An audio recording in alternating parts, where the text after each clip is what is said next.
Hey everyone, if you're like me, you came out of Season 8's American Horror Story Apocalypse a little bit underwhelmed with the ending. Now, before you get all up in arms and immediately dislike this video, I want to clarify that I really enjoyed this season. In fact, I thought it was one of the strongest ones since Season 2 or 3, and I did think the ending was good. Just not great. And this season deserved a great ending. Why? Because since episode 4, unlike some of the other AHS seasons, we know where the main storyline is headed. The witches need to stop Michael from ending the world. It's simple, effective, and promises an eventual confrontation between these two magical powers. I'm in. Now this video is a bit different than my normal breakdowns, which, by the way, if you haven't seen, do check them out, #shameless self-plug, so bear with me as I ramble on and try to edit this together. I'll be splitting this video into two sections. The first half an analysis of why the current ending left a lackluster taste in my mouth.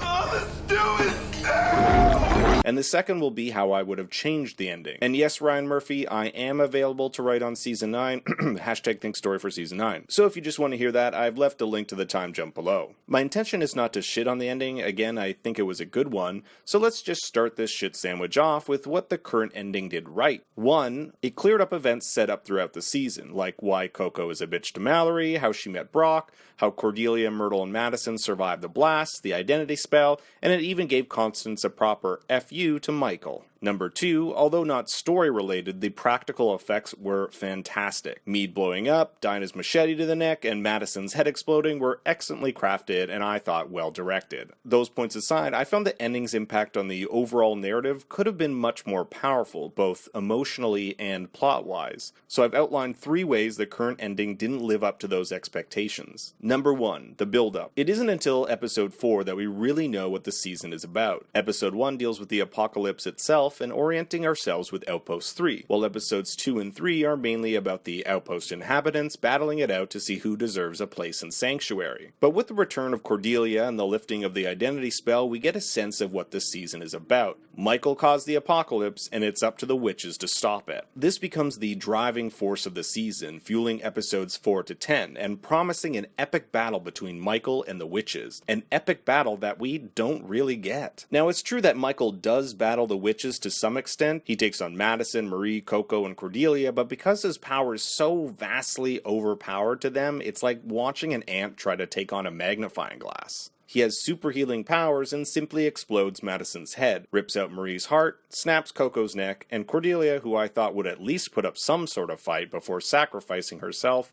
doesn't. I wouldn't even classify this as a battle. It was a one-sided massacre. But I would have forgiven all that if it somehow granted Mallory powers that would make her a suitable foe for Michael. But instead she goes back in time to kill a young Michael who is considerably less powerful than her. So much so that he dies by the most mundane way possible. A car.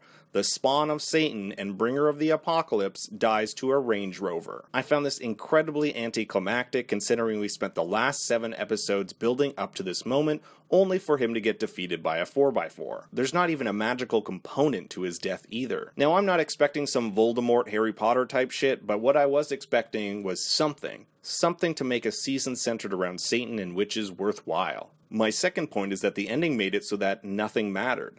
We spent 10 episodes dealing with the apocalypse, then finally prevent it from happening, only to find out it's going to happen anyway because a new spawn of Satan has emerged. Of course, I'm referring to Tim and Emily's demon child, whose evilness manifests the same way Michael's first did, by killing a babysitter. To me, this was like a slap in the face. You mean we watched all these episodes rooting for the witches to win, only to find out it's going to happen anyway? It puts the FU in futility.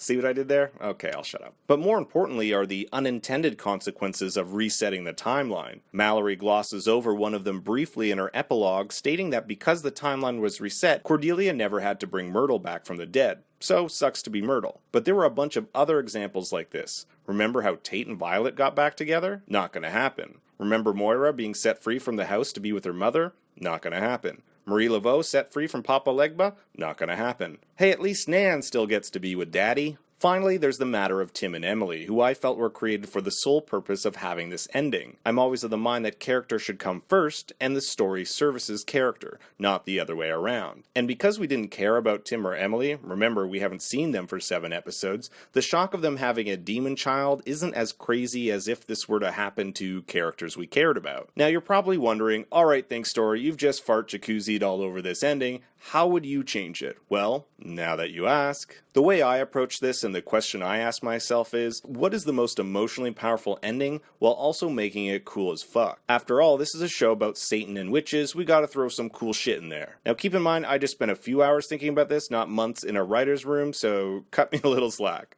I was built for this. What if Mallory wasn't a witch? Kinda like how Michael wasn't really a warlock. Of course it will be revealed as a cliffhanger in episode 9, her real origin. She's the embodiment of Michael, not spawn of Satan Michael, God's first archangel Michael, whose powers include, wait for it, chronokinesis, the ability to manipulate time. This would explain how her powers are significantly more powerful than the witches, just like how Michael's were significantly more powerful than the warlocks. This provides a foil to Michael, the good to the evil, the yin to the yang. One of the things I found lacking in a season dedicated to Satan was the utter lack or mention of heaven or angels. In episode 8, we briefly get Underwear Angel, but that's as far as we go. Where's God in all this? Surely he doesn't want the spawn of Satan taking over, right? So the witches can still battle Michael and hold him off to give Mallory enough time, but it's only when Cordelia kills herself can an angel manifest her powers in her. How, you say? Believe it or not, angels and witches have a history. Some witch practitioners believe heavenly entities, like angels, are brought to earth in order to help our mortal souls ascend. Imagine the angel Mallory infused with the spirit of Cordelia and the other witches, finally strong enough to take Michael on. Now Mallory would be able to implement her chronokinesis, or as the witches call it, tempus infinitum. But just as she's about to travel, Michael storms in and gets teleported back in time with her. And where do they get teleported to? Murder House. And Murder House makes perfect sense. It's built on a gateway to hell and has all the characters we know and love from season 1. Now Mallory will still need to kill young Michael, but this time she's got the spawn of Satan close on her tail. Not to mention the ghosts of Murder House getting in her way. Some of them would probably help Michael and some would want to help Mallory, which allows for some cool scenes and action here. Eventually what would happen is Mallory would prevail and Murder House would be destroyed, releasing all the ghosts from their ghostly prison and putting their souls at rest. It would be a fitting end to seasons 1, 3, and 9 all in one swoop, giving the season 1 characters closure, the witches would be seen as heroes to us the viewers, also still alive in this timeline, and a season 9 ending with more magic and action that warrants what the previous episodes promised us. I also think it would just be emotionally powerful to see the souls of Vivian and Ben Harmon ascend with their child who died in birth, Constance reunited with her beloved daughter Adelaide, and Moira with her mother, all thanks to Mallory the Archangel and defeater of the spawn of Satan. The apocalypse has been reverted, and the others have been saved. So what do you guys think? What are your theories? What did you want to see in the ending? Should I have just gone with hot Satan wins and repopulates the earth with hot Satan babies?